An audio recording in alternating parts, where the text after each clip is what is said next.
अस्सलाम वालेकुम दोस्तों, हसद एक ऐसी बीमारी है जो इंसान को अंदर से खा जाती है। तमाम बीमारियां अल्लाह तबारक व तआला की तरफ से होती हैं, लेकिन हसद एक ऐसी रूहानी बीमारी है जो कि इंसान दूसरे के लिए कर रहा होता है और उसकी अजियत में खुद मुब्तला हो रहा होता है, हसद की आग में जल रहा होता है।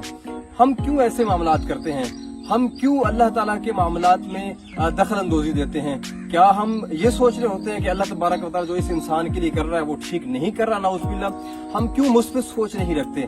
अगर हम यकीन जानिए, जब भी मुस्बित सोच रखते हैं, जब भी हम पॉजिटिव माइंड होते हैं तो हमारे माइंड पर अच्छा इफेक्ट होता है। जब माइंड पर अच्छा इम्पैक्ट होता है तो उसकी वजह से जिस्म पर भी अच्छा असर होता है। जिस्म पर जब असर होता है तो जाहिर बात है उससे आपका जिस्म रिलैक्स होता है, पुरसकून होता है और आपकी जो है जिंदगी में भी रौनक आ जाती है और आपके चेहरे में भी रौनक आ जाती है।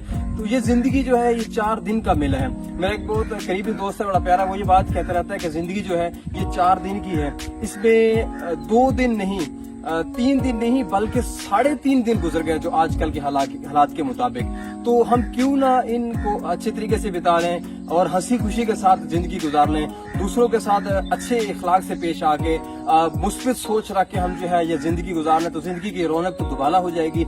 हम क्यों अल्लाह ताला के मामलात को वो इंटरफेयर कर रहे होते हैं कि अल्लाह ताला जो है जिसको इंसान को दे रहता है वो अल्लाह ताला तो अपने तरीके से अल्लाह ताला ठीक दे रहे होते हैं। तो हमें कोशिश करनी चाहिए, हसद से बचना चाहिए, हमें दुआ करनी चाहिए अपनी जात के लिए और दूसरे के लिए दुआ करनी चाहिए। जब इस तरह हम करते रहेंगे तो इंशाल्लाह हमारे चेहरे जिंदगी के अंदर हर चीज के अंदर रौनकें आ जाएंगी।